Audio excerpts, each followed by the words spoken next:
magazine, Kinshasa na biso,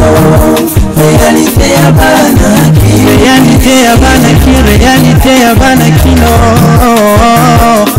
Bonne nouvelle pour la Kinois, mesure et celle qui est transport comme à passe lobby na capitale congolaise et zali levé si ma réunion et salé maki entre l'autorité à ville province à Kinshasa mercredi 23 juin 2021 selon commissaire général à la police il y a ville à Kinshasa général Sivano Kasongo a livré information mesure il y a réduction il y a nombre de passagers dans le transport en commun et zali levé kasi ba mesure mon sous-souhaité kali na stricte application notamment pour y a ba masque na ba lieu public. Dans le dossier sous président de la République Félix Antoine Tshisekedi Tshilombo Azwa qui part la session extraordinaire y a sommet y a Sadek Maputo wapi longo na ba chef d'état sous Africa balaka qui lutter contre le terrorisme na kati ya continent na biso. Na édition la biso lelo tozongeli bino séjour de travail à ministre ya Petantik na Milulu ya Vivatech o esalemaki na Paris ba détail ya belema o nyonso bokozo yango na édition la biso lelo KNB News première chaîne d'actualité en continu kasi na lingala édition kitoko o nazali na sengo ya ko présenter les bino.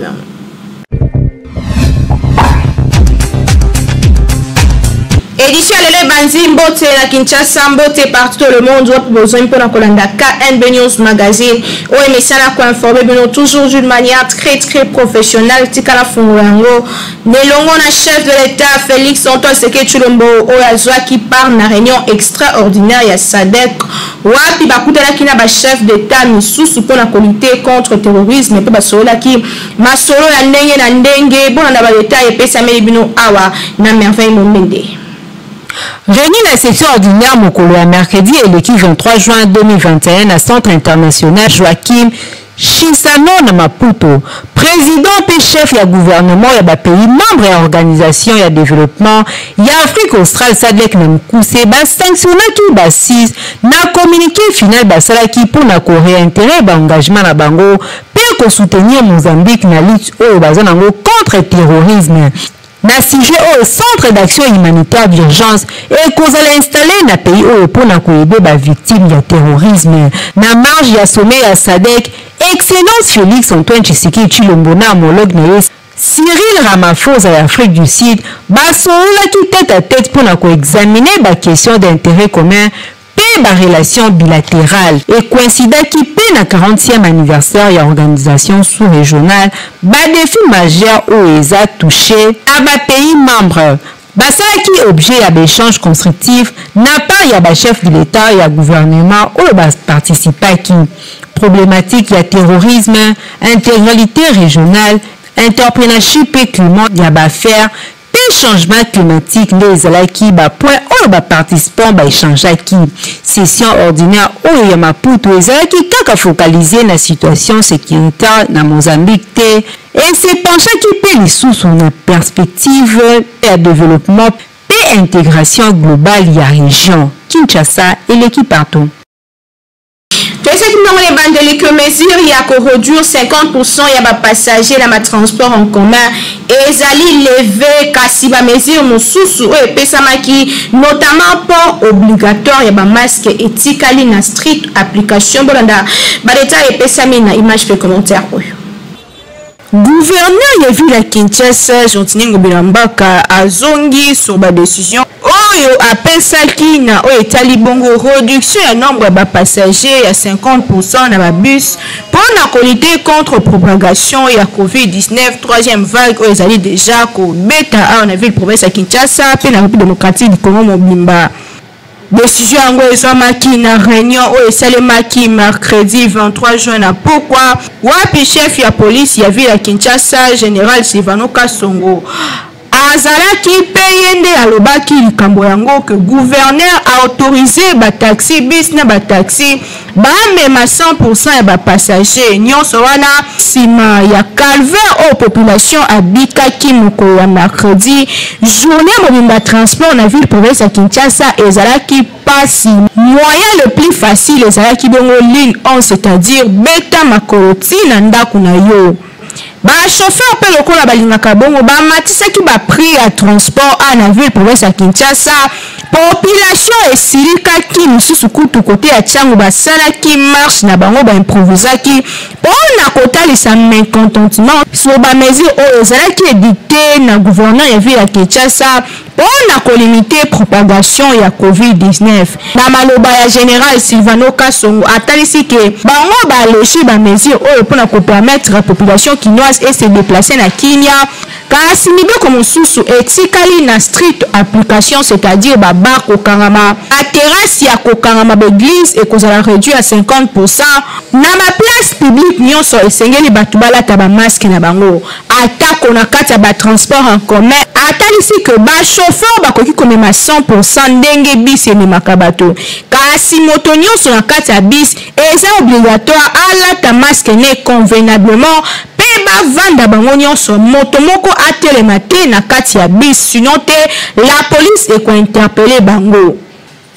Na o etali ba moto o babengaka mingi na ville province ya Kinshasa bawewa bango esengeli bamema kaka moto moko po ezali na code de la route pe ezali mibeko ya leta elobaki général Silvano Kasongo. Mibeko oyo esepelisi population kinoise oyo lobi elalaki na mabibi na nzoto ebele ya bato babetaki makolo tina ba air tardif ba arrêt de bus ezalaki ya kotonda ba bus ezalaki te moki oyo ebandeki komonana transport ezalaki double voire même triple ya ba prix normal kasi leyo balamuki na ntongo bakuti bonne nouvelle oyo basepeli makasi tokoliki ya kaka que population kinoise ekorespecte ba geste barrière ndenge bakonzi balobi mpona koevite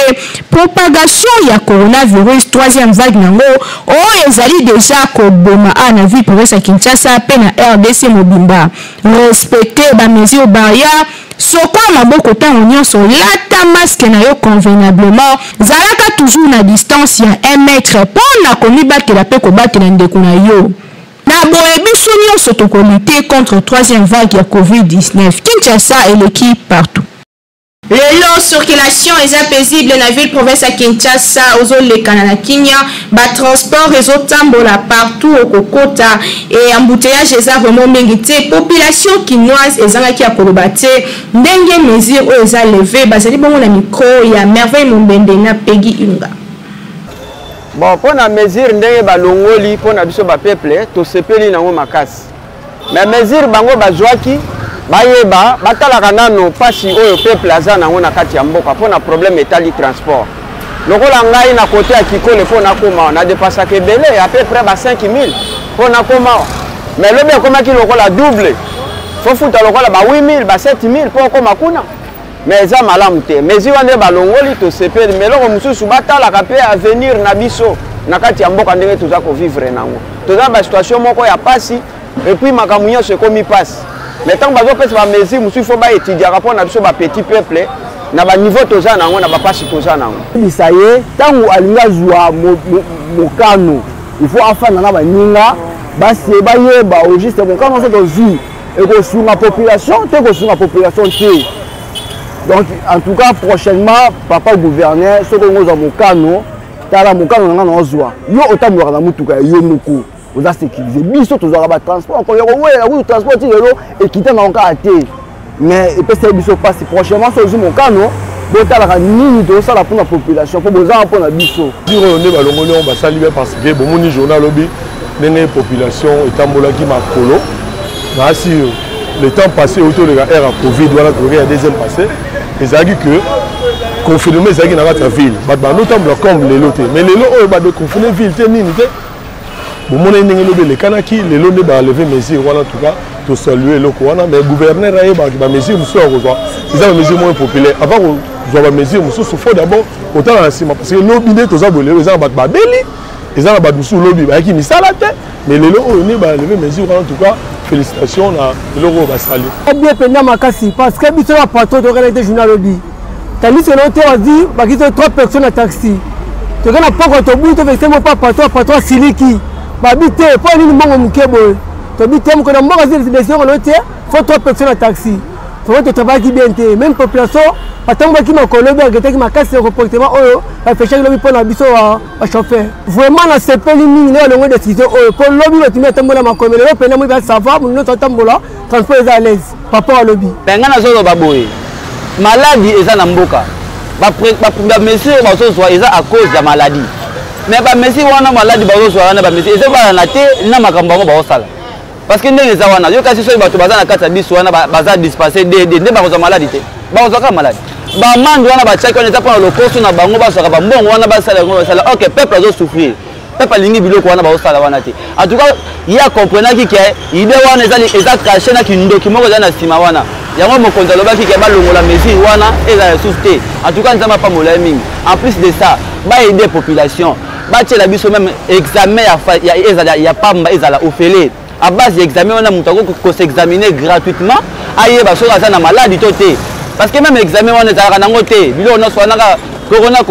ata corona on do mon appel mutaza na corona donc bah mais sinon ça ne zo quoi l'année na biso peuple ne tozo souffrir tant bon ça ba bilo corona peuple zo souffrir donc ça sortir té toke na ngambu ya SR République démocratique du Congo wapi 31 colis à lingots d'or ezalaki saisi na service ya sécurité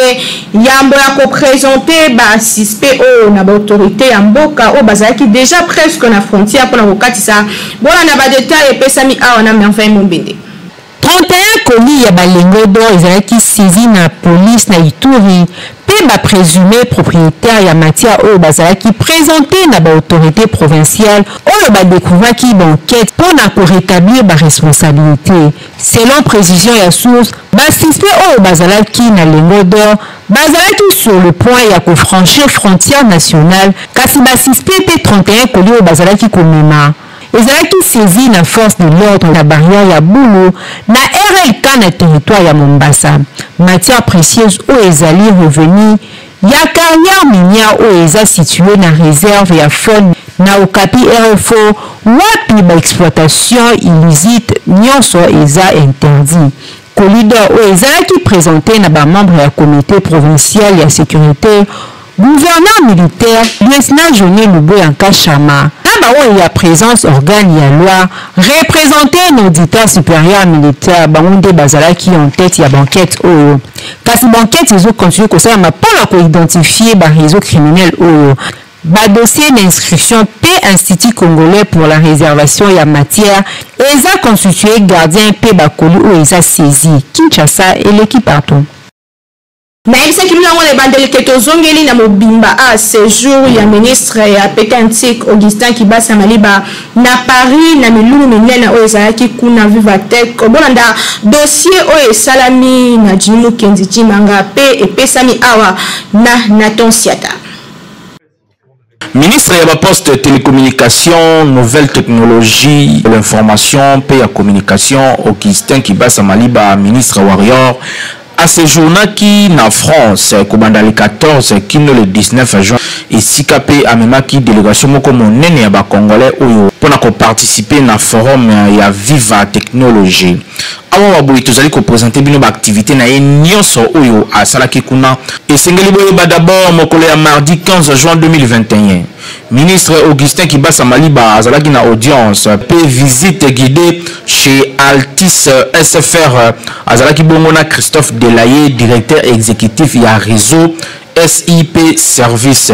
Le sous séance de travail peut échange na équipe ya agence française du développement oyo ezalaki conduite na directeur général nango adjoint Masolo pe eleka kitoko mokolo ya mercredi 16 juin 2021. ezalaki bongo jour ya lancement ya village francophone na université ya Paris Sorbonne esika wapi esalemaki na ye moko ministre Warrior Augustin Kibasa Maliba esika wapi atalisaki souhait ya deux présidents oyo ya République démocratique du Congo na ya France oyo balingi kosangisa mayele pona kosala de sorte que ba intérêt commun ya deux pays oyo ekutana na makambo oyo etali numérique pe ba nouvelle technologie. Côté ya Vivatech, ouverture na yango esalemaki na président français Emmanuel Macron esika wapi bato ya ndenge na ndenge bautaki na ba pays ebele pona koya ko expérimenter avancée significative na côté Italie ba nouvelle technologie à information et à communication. Les sous visite ya ministre Augustin Kibasa et Salemaki na stand ya République démocratique du Congo, unique pays africain oyo azalaki na présence moko remarquée et remarquable na événement monene oyo ya Vivatech 2021 mokolo ya 16 juin 2021. Échange et salemaki entre ba organisateurs président ya Publicis pe ya Eco na bongo pe na ba dirigeants africains sur place et ali kolandisama na intervention ya ministre Augustin Kibasa Maliba na plateau moko spécial esika pe babetaki masolo ya numérique pe ba avancer au République démocratique du Congo azali koluka ko sala pe oyo ici asali déjà na domaine ya ba nouvelle technologie. Interview na bandeko ya Africa News et si le ministre ya PTNTIC ya République démocratique du Congo Augustin Kibasa Maliba annonce qui connectivité gratuite dans le gouvernement ya République démocratique du Congo. Il y a plus de 500 entités éducatives sur internet na mikolo ezali koya po boyebi ki awa na Kinshasa ba université déjà ebele na ba place commerciale misusu aussi ba déjà internet suite na mbongo oyo ba contribuable congolais bazali ko futa na nzela ya RAM pe esengeli boyeba ke ezali ba effort oyo PTNTIC azali ko constater pona kocha internet ya odobi na ba université ba école pe ba place publique nyonso. Visite ya ministre ya République démocratique du Congo PTNTIC pe numérique na ba différents espaces c'est sika pe ba exposaki ba nouvelle technologie innovation et sika pe ba start-up ba zalaki ko sala musala kitoko awa na Vivatech. Vendredi 17 juin 2021 visite ya ministre ya PTNTIC Augustin Kibasa Maliba et salemaki na ba installation ya groupe One Point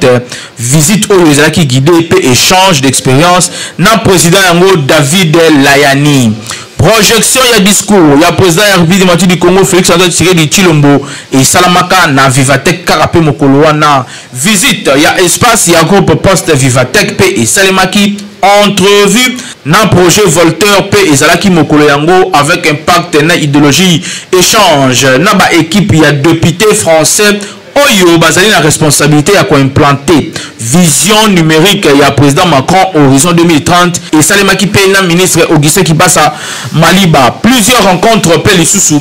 na ba officiel et belé pe certains investisseurs ezalaka pe na kati ya masolo oyo pe na kati ya séjour ya ministre Augustin Kibasa. Certes que esalemaki hors ba caméra kasi esengeli boyeba ke séjour ya ministre Augustin Kibasa Maliba na France ezali réussite totale po etalisi ke azali kobunda na secteur na ye pona ko relever ba défi oyo République démocratique du Congo a mis pesi pona koluka kofandisa ba nouvelle technologie de l'information pe ya communication na kati ya République démocratique du Congo po boyebi ete ezali vision ya gouvernement oyo ya sika ya Jean-Michel Sama Lukonde oyo azali kobunda pona kotombola République démocratique du Congo na ba secteur nyonso. Côté ya Augustin Kibasa Maliba azali ko mouye mayo na ndenge ya solo pona secteur na ye efandisa masolo na République démocratique du Congo poto yebete moko ya ba socle ya développement ezali pe numérique. Kinshasa eleki partout.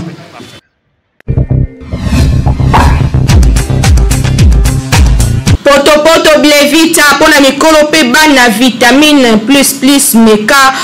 okope sanga raison soit aider na image oyo.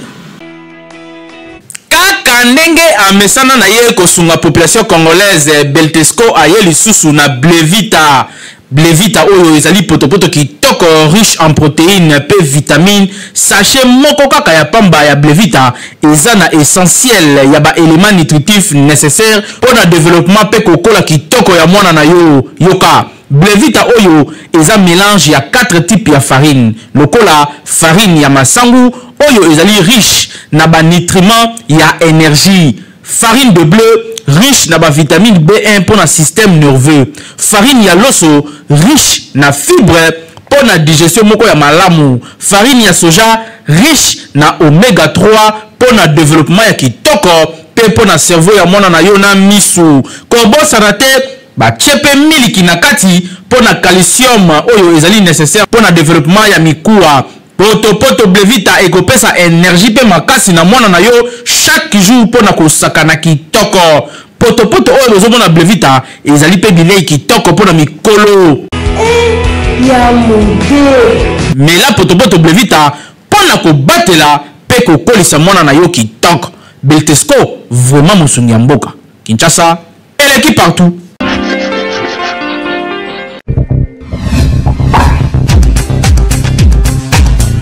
Le 23 juin, Mokili célébra que journée mondiale de veuves, vie importance, il y a journée, paix, importance sociale, il y a ba veuve, tozongeribino, namozindo, journée mondiale de veuves. Le 23 juin, chaque année, Mokili célèbre la journée mondiale de veuves. Tobo sanate que tango mwasi a perdre mobali na ye, mingi na ba société na biso a perdre kapi ba droit na ye, pourtant yango esengeli ezala bongo te. Melo o selon ba étude 115 millions de veuves babikaka na pauvreté, pe 81 millions ya ba veuves bazali victime ya ba violence physique. Mingi mwasi soki abali mobali beaucoup plus âgé que ye, surtout na Afrique, na sima liwa mobali wana mwasi akomaka vulnérable vu que ba famille ya mobali babotolaka biloko nyonso pe mwasi atikalaka maboko pamba na bana. Journée ya lelo ezala célébrée pour la première fois na 2011 na Gabon, wapi première dame ya Gabon madame Sylvia Bongo andimaka pe asangajaka mpona kopromouvoir pe koprotéger badroit ya bapersone fragilisé lokola baveuve. Na boyende na nzela ya impulsion na ye, Gabon eportaka na Nations Unies projet ya résolution oyo ezalaka adopté na l'Assemblée générale des Nations Unies le 21 décembre 2010 wuta ntango wana bapays ebele notamment sur continent africain bapartageaka parrainage ya initiative mpona kosoutenir mpe kosunga baveuve, donc bakota na initiative yango ya kopromouvoir mpe koconsidere baveuve. Journée ya lelo dédié na baveuve ezali occasion ya kosenga na bagouvernement mpe bacommunauté basalaka attention na bapersone vulnérable oyo ezali baveuve mpe baorphelin. Communauté internationale mpe asengage na ngambu na ye pour accorder une attention particulière à la situation de la veuve dans le monde entier. Veuve azali mwasi oyo akufeli mobali kasi mingi azalaka considéré lokola veuve soki alekisi déjà ba âge ya 45 ans. Donc mwasi oyo akufeli mobali yambo ya 45 ans akoki pe kosala ne mosala kotelema pe koluka atako oyo alekisi ezali pe important que na communauté ba encourager mwasi asala mosala mpona atako mobali akufi ye asimba ndako lokola mwasi ya makasi pe akolisa bana. Ezali situation ekomaka na vie ya bato sans ko prévenir kasi mwasi esengeli azala makasi na koluka pe kosimba éducation ya bana na ka ya dossier ya mobali. Journée ya lelo ezali dédié na baveuve nyonso ya mokili esengeli kopesa bango maboko pe kopesa bango lisungi mpona babatela bafamille na bango pe bapesa bana ya malonga na kati ya société. Kinshasa eleki partout.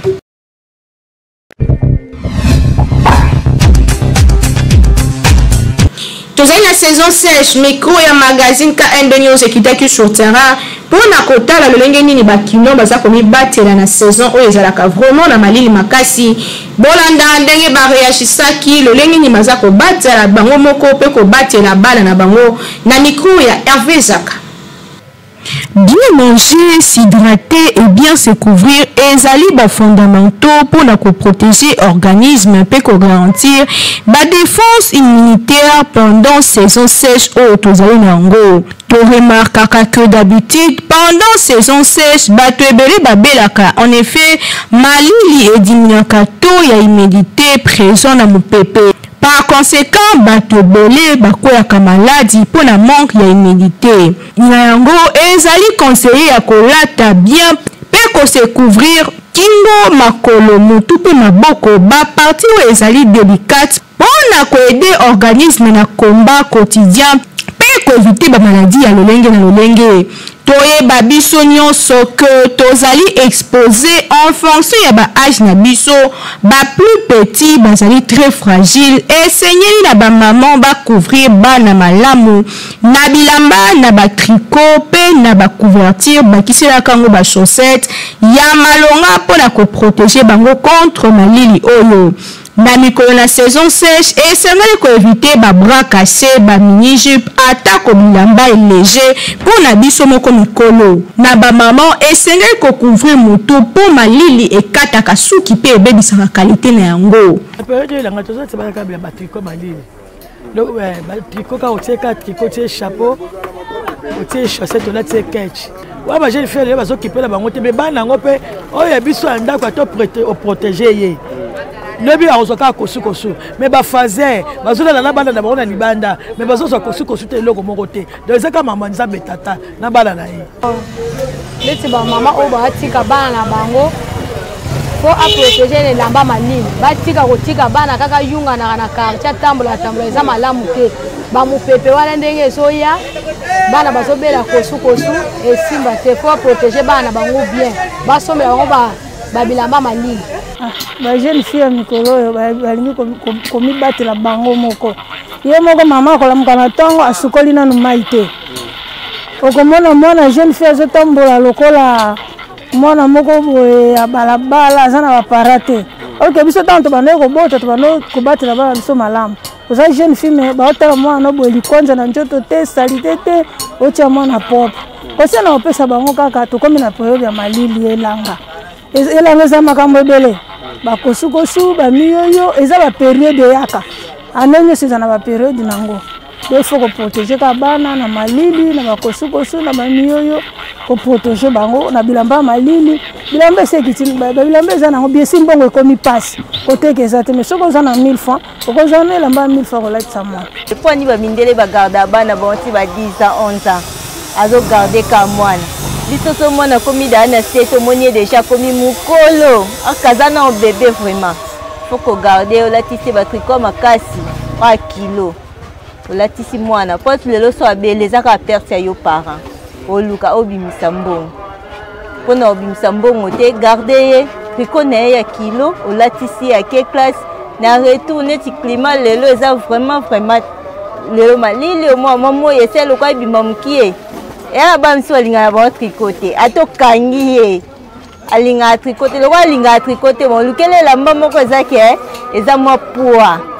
akolata yango pendant la journée. Pendant saison yango esengeli kolia équilibré kovarie régulièrement koyeba nini esengeli kolia tolobi te ke oliaka ebele kasi fo yeba nini oza kolia mpona koevite bainfection mpe bamaladi ya saison oyo mpona kolia esengeli koprivilégie baelema oyo ezali riche mpona kobatela yo esengeli koyeba ke petit déjeuner na période ya elanga oyo ezali très important asi tobeti sete na mode to mpe façon ya kolata lata décemment finika mutu finika kingo finika makolo mpe maboko na yo lata ata ba soki eza possible kasi éviter ke baparti ya nzoto na yo ezala expose na malili surtout mpona bana kobimisaka bango tongo te sokola bango ata na mai ya moto ekosala bango bien pesa bango kafe ya moto mpe latisa bango bapilover yambo ya kokende klasi bien cache nde na bango bilamba ya malili na pointe atako bagan soki ezali mi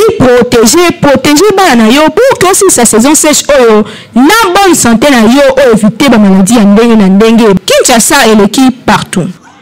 Tosi édition lelo na communiqué ya présidence wapi cabinet ya chef de l'état bazali na mawa ya kotalisa na communauté internationale pe nationale liwa ya maître Gaston Kabwa directeur ya cabinet adjoint ya conseiller spécial na matière ya sécurité oyo akufaki mercredi 23 juin 2021 na Afrique du Sud suite ya maladie ya COVID-19 na boye cabinet à chef de l'État na présidence de la République va présenter ma condoléances na famille biologique pe na chef de l'État congolais ou à perdre un de ses proches collaborateurs. En de clôturer édition la biso ya KN News ya mukona lelo nazaki na sengo makasi ya ko présenter bino. Merci na bino pour la fidélité et confiance boso ko ba kopesa biso partout dans le monde. Kasi na koyi kosi sa bongote sans la pesa merci l'équipe technique et rédactionnelle au sunaki na mukona lelo na sima caméra tozalaki na Hervé Zaka édition et betamaki dada na merveille mombende régie finale et simamaki na Timothée Kaembe réalisation à Nathan Siata kasi toujours na coordination ya grande la communication Jimmy Ketima ngala bino tokutani Nicolas Ali koya na souci moko ya ko servir bino kaka ndenge bolingaka.